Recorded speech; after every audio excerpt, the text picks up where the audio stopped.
Hello friends, स्वागत है आपका मेरे यूट्यूब चैनल में। कुछ में बेसिक ट्रिक्स कवर करेंगे आज हम बिगिनर्स के लिए। जो एक सवाल था भाई का कि सर पूछ रहे थे, वो कमेंट में पूछ रहा था एक भाई हमसे, टेक्निकल चीज़ें बताओ, टेक्निकल एसईओ बेसिक एसईओ के बारे में चीज़ें कवर कर दो सर कि एक वीडियो में हमें बता दो हमें क्या क्या टेक्निकल के अंदर ध्यान रखना होता है।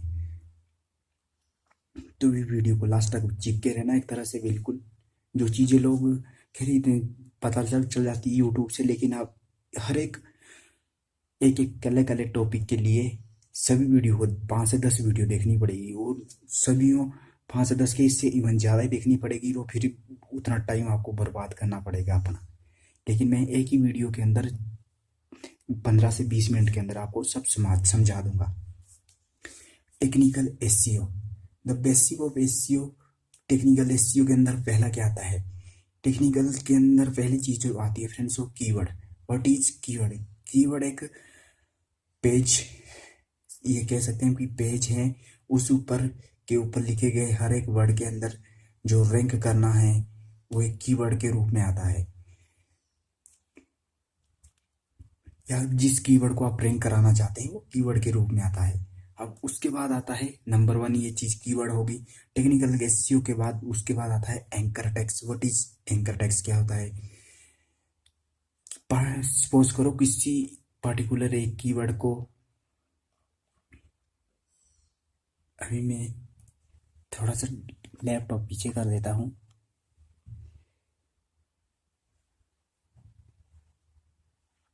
अभी मुझे डिफॉल्ट में जाऊंगा और मैं पोस्ट को एक एडिट करूंगा। पोस्ट को एडिट करने के बाद उसमें कुछ चीजें बताऊंगा आपको, आपने उस तरह से देख लेना। अब एंकर टेक्स्ट किसी कीवर्ड के ऊपर particular, what is anchor text? अब पार्टिकुलर किसी कीवर्ड के ऊपर आपको लिंक देना है अपनी मेन पोस्ट का, अब वो कहलाएगा एंकर टेक्स्ट। सपोज करो अभी मैं इसको लॉगिन एक बार ओपन होने दे, थोड़ा सा समय लग रहा है। आपका मेन टाइटल है और आपने उस आर्टिकल के पैराग्राफ के 1000 वर्ड का आर्टिकल लिखा है, और उसके अंदर आपने सपोज करो जैसे कि ये कीवर्ड है और मैंने यहाँ बीच में रखा है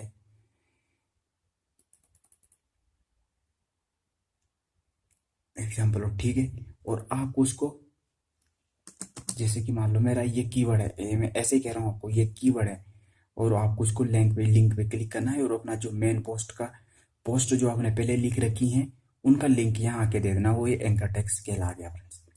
तो इस तरह से आप हर एक लिंक्स दे सकते हैं, तो ये कहला गया एंकर टेक्स्ट। अब सीटीआर क्या होता है? अब सीटीआर थर्ड नंबर पे समझना बारीकी से। सीटीआर वो होता है, मान लो आपकी ब्लॉग पोस्ट के ऊपर 100 लोगों ने विजिट किया, 100 लोगों ने विजिट किया और 10 लोगों ने क्लिक किया आपकी ब्लॉग पोस्ट के ऊपर, तो आपका सीटीआर हो गया 10%।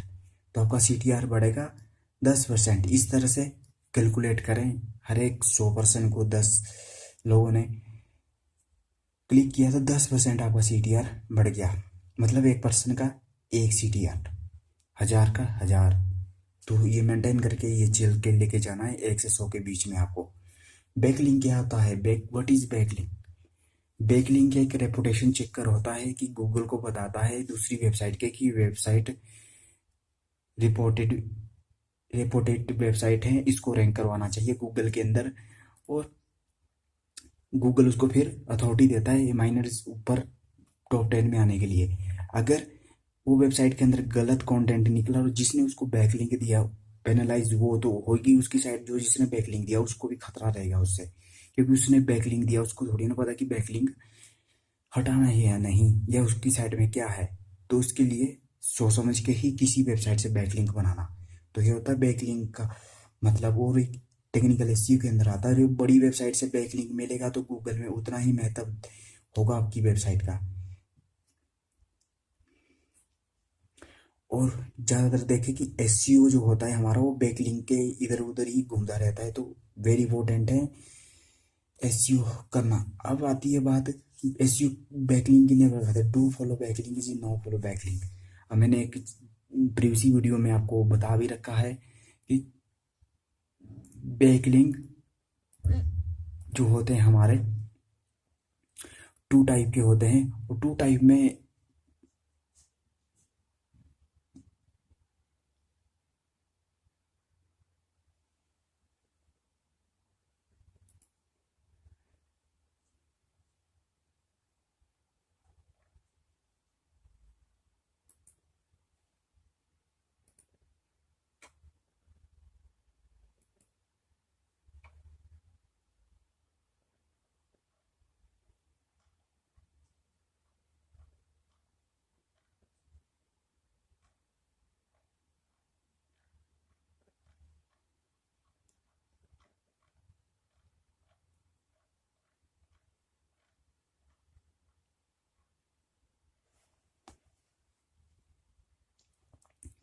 उदाहरण के तौर पे जैसे कि मैंने नो फॉलो को REL और HREF डू फॉलो बैकलिंक्स, ये कोड होते हैं HREF do follow no follow के। मैंने एग्जांपल दोनों में किया है, डू फॉलो का और नो फॉलो का।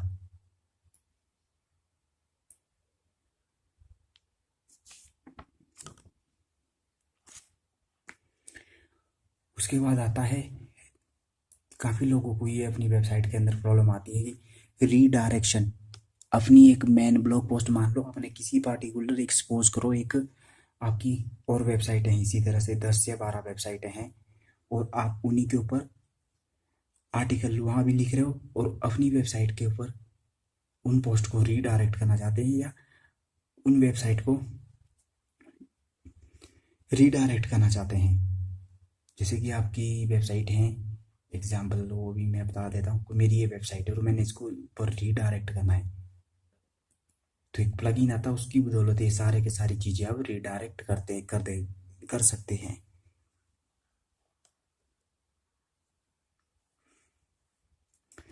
या ये कह सकते हैं आपकी जो आपका bloggingmastery.com है, उस डोमेन को भी आप रीडायरेक्ट कर सकते हैं शॉर्ट में, bloggingm.com। तो इसके ऊपर फुल डोमेन चेंज कैसे करना रहेगा, रीडायरेक्शन एक पोस्ट या डोमेन को, वो मैं एक वीडियो के अंदर मैं आपको समझा दूंगा इसके ऊपर। पुरानी पोस्ट हो या नई पोस्ट हो, सेम रैंक रहेगी आपकी, अगर आप कोई चीज़ रीडायरेक्ट करते हैं। उसके बाद टेक्निकल के अंदर आता है ऑल टेक। ऑल टेक का मतलब, जैसे कि मैंने ये फोटो यूज की है और उसके अंदर ऑल टेक देना बहुत ज़रूरी होता है किसी इमेज के अंदर। अगर आप टैग नहीं दोगे तो इससे आपको फिर गूगल में प्रॉब्लम आएगी। इससे क्या होता है कि जो आपकी इमेज है वो गूगल को एक सिग्नल मिल जाता है कि आपकी इमेज किसके बारे में है, ताकि गूगल उस इमेज को भी आपकी पोस्ट के साथ साथ रैंक कर पाए। अभी उससे बाद आता है टेक्निकल एसईओ के अंदर ही, what is white hat SEO, black hat SEO, दोनों में बेटर कौन सा है? तो मैं कहूँगा कि वाइट हैट गुड एसईओ सही है। ब्लैक हैट एसईओ जो बेकार एसईओ होता है, जैसे कि 1 मंथ के लिए, कोई 2 महीने के लिए कोई वेबसाइट गूगल टॉप 10 में आ गई, ऐसा बेकार कंटेंट बनाना जो तुरंत वायरल हो जाता है। आपने देखा होगा यूट्यूब पे कोई ऐसी गंदी बेकार सी वीडियो बन जाती है, देख सकते हैं लोग किस तरह की बेकार सी वीडियो बना देते हैं यूट्यूब पे जो तुरंत वायरल हो जाते हैं। लोग ऐसी गंदी चीज़ों को देखना पसंद भी करते हैं, तो वो आता है ब्लैक हैट एसईओ में। वो ज़्यादा टाइम तक नहीं रहता, लेकिन आने वाले समय बाद ऐसी एल्गोरिथम आ जाएगी कि गलत चीज़ें कभी रैंक हो ही नहीं पाएगी गूगल या यूट्यूब के ऊपर। और वाइट हेड एसईओ, उसमें थोड़ा सा टाइम लगता है रैंक होने में, एकदम से भी नहीं, लेकिन एक बार रैंक हो गया तो आपका 6 महीने साल तक गूगल के टॉप 10 पेज में दिखाता ही रहेगा। उसके बाद है कैनोनिकल टैग लगाना क्या जरूरी होता है? हाँ, कहाँ यूज की जाता है? कॉपी कंटेंट को अगर आप यूज करते हैं अपनी वेबसाइट के ऊपर, तो आपको कैनोनिकल टैग्स अपने डालना ही होगा। गूगल में सही इन्फेक्ट पड़ता है इस चीज़ से, तो आप इसको जरूर यूज करें कैनोनिकल टैग को, अगर आप किसी का कॉपी कंटेंट कर रहे हैं। एग्जाम्पल देने के लिए मैंने इसके ऊपर जो कोड है इसका वो डिस्क्रिप्शन में डाल दूंगा, नहीं तो आप कैनोनिकल टैग आने वाले इसकी वीडियो देख सकते हैं, कैसे कैनोनिकल टैग दे सकते हैं। उसके बाद एक क्लॉकिंग्स क्या होती है, ज़्यादातर आपने देखा होगा कि अल्टरनेट ऐसे ऑल टेक्स्ट ऐसे लोग यूज कर लेते हैं जो कुछ भी गूगल के अंदर वेब पेज में दिखाने के लिए या डिफरेंट डिफरेंट कैटेगरी के शो करवाने के लिए बैकहेड एसईओ का यूज करते रहते हैं, जो गूगल को दिखा कुछ हो रहा है और लोग ढूंढ कुछ हो रहे हैं। मतलब क्लोकिंग एक तरह से ये आ गया कि आप क्या चाहते हैं गूगल से और गूगल आपको वो दिखा रहा है। बट क्लोकिंग के ऊपर में एक चीज़ अलग से समझेंगे, लेकिन ये क्लोकिंग टेक्निकल एसईओ के अंदर आता है। अब कीवर्ड डेंसिटी का भी आपको ज़रूर याद रखना है, और कितनी बार हम एक कीवर्ड को यूज करें, ये बहुत ज़्यादा। एक भाई का क्वेश्चन था, सपोज करो कि आपने 2000 वर्ड का आर्टिकल लिखा है, तो आपका जो मेन कीवर्ड है वो 18 से 20 बार ही ज़्यादा आना चाहिए, इससे ज़्यादा नहीं आना चाहिए, और 1% कीवर्ड डेंसिटी कहलाएगा, जो कि कीवर्ड डेंसिटी 0.5 से लेकर 1.5 तक ही रखे, इससे ज़्यादा कीवर्ड डेंसिटी नहीं करे। इसके लिए एक प्लगइन आता है जो है योस्ट एसईओ, उसमें आपको क्लियरली नीचे जब आप करोगे, स्क्रॉल डाउन करोगे तो नीचे जब हेड सेक्शन है उसका पोस्ट का टाइटल, टैग, डिस्क्रिप्शन लिखोगे तो वहाँ सब चीज़ें दिखाता है। तो आपको कीवर्ड डेंसिटी जरूर याद रखनी है। इस एग्जांपल में अभी आपको दिखा देता हूँ कीवर्ड डेंसिटी। अभी मैंने ये योस्ट का एसईओ प्लगइन इंस्टॉल किया है। अब इसके अंदर मुझे सारी चीज़ें दिखा देगा। अब एसईओ के अंदर, अभी एसईओ के अंदर मैंने कुछ लिखा नहीं है तो मुझे भी दिखा देता है यहाँ पे, लेकिन आपको इसमें इस सेक्शन में आके योस्ट के पता लग जाएगा। कीवर्ड डेंसिटी 1 पॉइंट, बल्कि ये सजेशन भी देता है 2.5 तक, लेकिन आपको इतना नहीं रखना है, आपको कम रखना है। उसके बाद है कीवर्ड स्टफिंग। आपने अगर 1000 वर्ड का आर्टिकल लिखा है तो याद रहे उसके अंदर ज़्यादा से ज़्यादा कीवर्ड स्टफिंग ना करें। आप अगर ऐसा करोगे तो शायद आपको फिर प्रॉब्लम होगी। कीवर्ड स्टफिंग करें ज़्यादा तो 2 से 3 बार कीवर्ड ही यूज करें, जो अपना मेन कीवर्ड है उसको तो बहुत कम यूज करें, लेकिन आप गूगल से LSI कीवर्ड ले सकते हैं, 4 से 5 कीवर्ड, तो उसको अपने कंटेंट में डाल सकते हैं। तो ये वेरी इंपॉर्टेंट है, जो करना बहुत जरूरी। LSI कीवर्ड्स यूज करें, जो कि आपको बहुत फ़ायदा भी होगा इससे। गूगल में सर्च करोगे आप, एग्जाम्पल मैं आपको दिखा देता हूँ। ये जो लास्ट में दिखाई दे रहे हैं ये होते हैं LSI कीवर्ड, इनको यूज कर सकते हैं आप।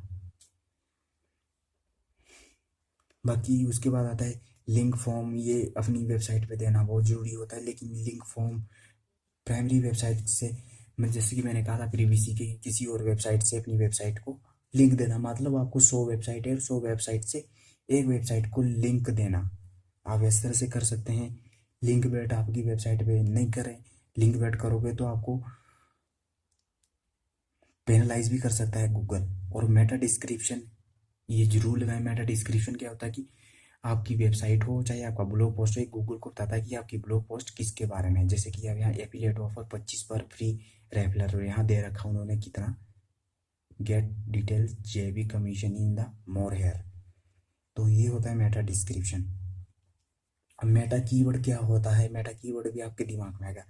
टारगेट कीवर्ड गूगल को बताता है कि किस कीवर्ड पर ये ब्लॉग पोस्ट मुझे रैंक करनी है। अब मैं टारगेट कीवर्ड यहाँ के डालूंगा अपने एसईओ के अंदर, फोकस कीवर्ड्स के अंदर और नीचे। तो ये कहलाएगा फ्रेंड्स टारगेट कीवर्ड्स। और यहाँ जैसे कि ना outbound link, external link, caps की लेंथ, ये सारी चीज, मेटा डिस्क्रिप्शन लेंथ देख सकते हैं आप, इमेज टेक्स्ट लेंथ, और मैंने कहा था कैनोनिकल टैग। जैसे कि आपने अगर किसी को चोरी की हो आपको कंटेंट, तो उसका कैनोनिकल टैग देना पड़ेगा आपको, नहीं तो आपको प्रॉब्लम होगी इससे ज़्यादा। और यस में अगर चीज़ रखोगे, अगर आप नो करोगे तो आपकी सर्च में नहीं दिखाएगा। अगर यस है तो यस, उसको यस ही रखे, current default to post yes ही रखे, ताकि गूगल में वो सर्च होती रहे, शो होती रहे।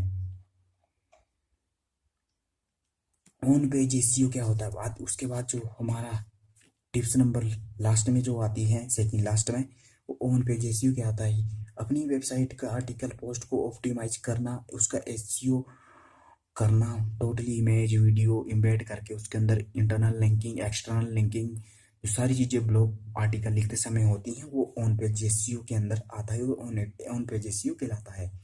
आपका कंटेंट किसके बारे में है ये ऑन पेज एसईओ के अंदर ही आता है।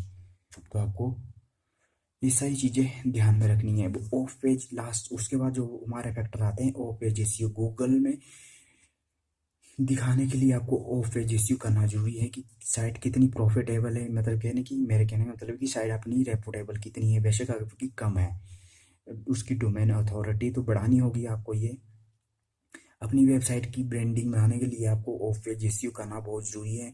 और ऑफ पेज एसईओ आउटसाइड में आपकी वेबसाइट को रैंकिंग मिलेगी, जैसे कि आप बैकलिंक बना सकते हैं, सोशल मीडिया से अपनी ब्रांडिंग कर सकते हैं। तो इस तरह से आप लेकर चलें। अब सपोज करो कि मैंने ये रेलवे एग्जाम के ऊपर ब्लॉग पोस्ट लिखी, अब मुझे इसको रैंक कैसे चेक करना है, मुझे इसकी कहाँ से पता चलेगी कि रैंक चेक करना है। तो इसके लिए दो चीज़ें बताऊंगा। पहला, moj.com एक वेबसाइट है, अब जाके वहाँ अपने हर एक वेबसाइट की पेज रैंक चेक कर सकते हैं। ये भी टेक्निकल के अंदर आता है, तो पेज रैंक चेक कर सकते हैं, डीएपीए चेक कर सकते हैं। डीएपीए बहुत मैटर रखता है, आपका कंटेंट लिंक कितने हैं, सारी चीज़ें ऑन पेज एसईओ आपको वहाँ दिखाई देगा उसके अंदर। अगर आप चेक करते हो moj.com पे जाके, तो आप जरूर करें इस moj.com को यूज। और उसके बाद robot.txt, जैसे कि कहा था मैंने कि एक प्लगइन आता है yoast.seo.com। yoast.seo.com एक वेबसाइट है, वहाँ से प्लगइन को डाउनलोड कर लें, फ्री में प्लगइन आपको अवेलेबल है वर्डप्रेस के अंदर।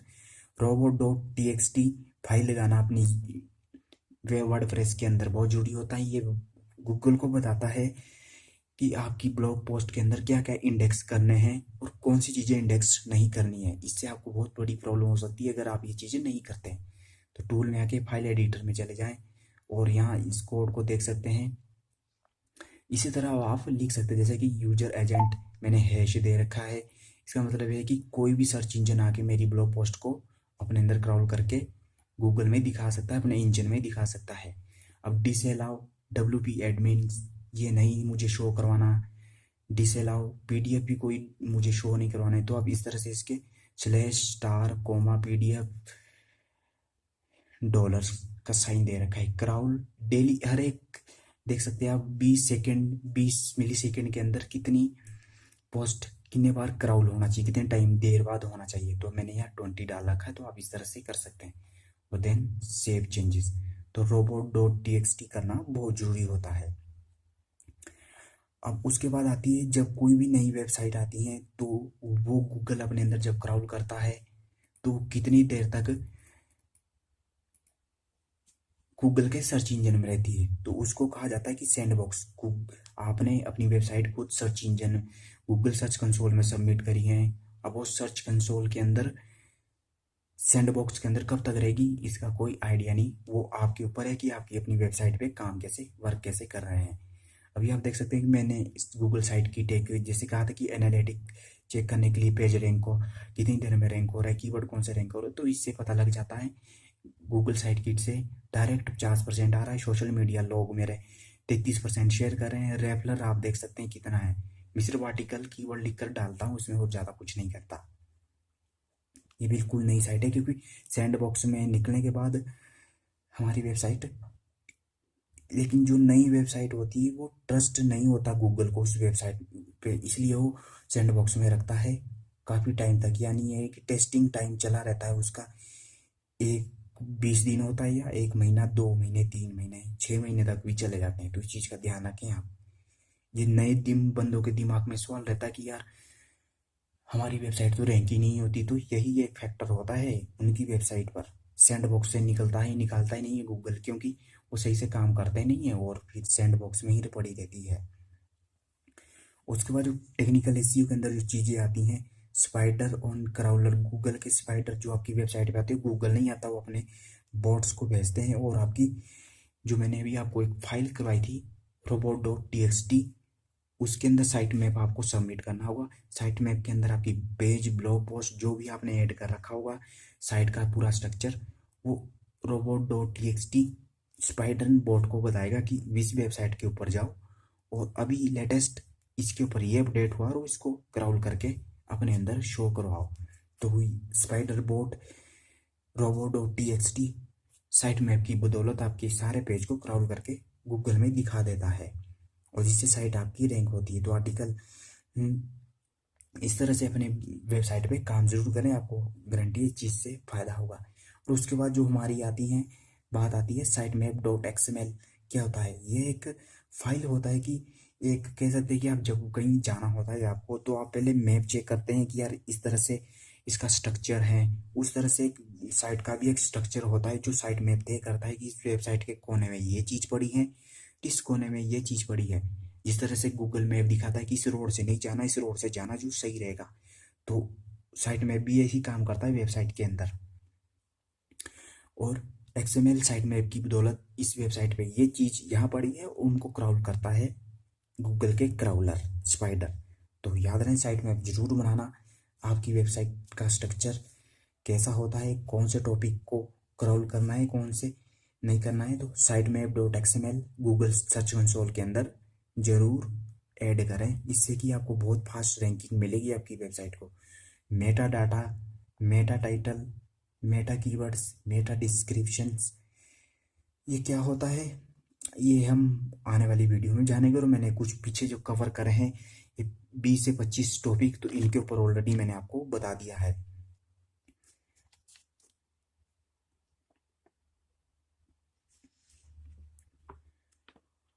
और उसके बाद जो हमारा फ्रेंड्स आज बात आती है वो है एक जो लास्ट जो ये टॉपिक की बात करते हैं, मेटा टैग, मेटा टाइटल्स, जो आप अपने ब्लॉग पोस्ट का एक बार रिवीज ये करवा देता हूँ आपको रिमाइंड।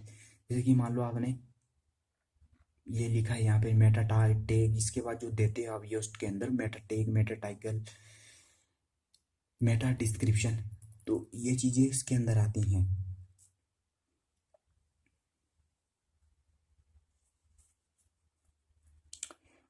और उसके बाद अगर आप किसी अपने कॉम्पिटिटर को बीट करना चाहते हैं तो उसके लिए आपको फिर उनके जैसा काम करना पड़ेगा। लोग कहते हैं कि 5,000 वर्ड का आर्टिकल लिखना पड़ेगा, 5,000 का नहीं, आपको 5,000 का आर्टिकल नहीं लिखना पड़ेगा। वो इसलिए बोलते हैं कि आपका ब्लॉग पोस्ट वो जल्दी रैंक करवा पाए। जी हाँ,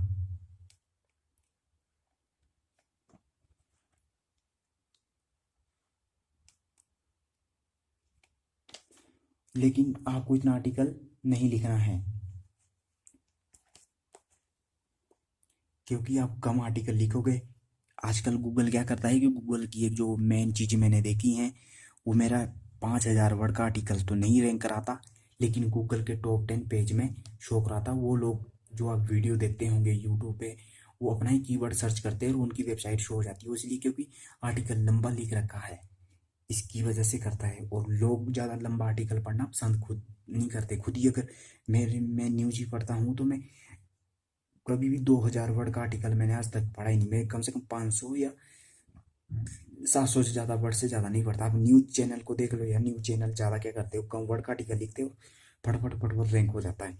इस तरह से आर्टिकल एक दिन में 5 लिख लो, 500 वर्ड, 1,000 वर्ड, 1,200 वर्ड के लिखो और रैंक करो। वो एक तरीका है उनको बाइट करने का। आप जितने ज़्यादा आपकी क्वांटिटी और क्वालिटी कंटेंट के साथ क्वांटिटी बढ़ेगी आपकी, याद रहे क्वांटिटी बाद में मैटर करेगी, पहले क्वालिटी, क्वालिटी के साथ क्वांटिटी बढ़ाते रहो। बेशक सामने वाला बंदे ने आर्टिकल लिखा है 15,000, एक वहाँ एक सच बता देता हूँ, मैंने एक बंदा देखा था, कृतिश व्यास एक नाम का एक यूट्यूबर है, यूट्यूबर। तो मैंने उसने किसी की how to blogging for beginner, मैंने उसके ऊपर 5 आर्टिकल लिखे हैं, इवन कोई 700 वर्ड का, कोई 500 वर्ड का, लेकिन अच्छे से एक्सप्लेन किया है। मेरे उसी ब्लॉग पोस्ट के अंदर इवन कम से कम 7,000 लोग आ चुके थे एवरी डे, एक दिन की बात कर रहा हूँ। और उसी ब्लॉग पोस्ट के नीचे मैंने उसी का वेबसाइट देखा कि इतना बड़ा आर्टिकल, कम से कम वो आर्टिकल था 13,000 14,000 वर्ड का, और ट्रैफिक उसमें 2,300 से 2,400 पास। अब उसको पढ़ने के लिए लोगों को कम से कम 2 घंटे देने पड़ेंगे, और वो इतना समझ, ऊपर का जो समझ आएगा नहीं, नीचे का भूल जाएगा, नीचे का समझ आएगा नहीं, ऊपर का भूल जाएगा, तो वो ज़्यादा मैटर करता है। इसलिए अगर आप किसी को बाइट करना चाहते हैं, नहीं तो बाकी इतना मैटर नहीं करता। क्वालिटी, क्वांटिटी, यही एक तरीका है आपके कॉम्पिटिटर को बाइट करने का। लिखते रहो आर्टिकल, डालते रहो डालते रहो, एक ना एक दिन जिस दिन वेबसाइट आ गई तो जो बाइट करने वाला भी आपको पीछे रहकर ही जाएगा। और जब आपकी वेबसाइट टॉप 10 में आने लग जाए, उसके बाद अपना आर्टिकल की लेंथ बढ़ा दो, 5,000 6,000 कर दो, फिर मजाल जी कोई कॉम्पिटिटर आपको नीचे धकेल दे, धकेल ही नहीं पाएगा फिर।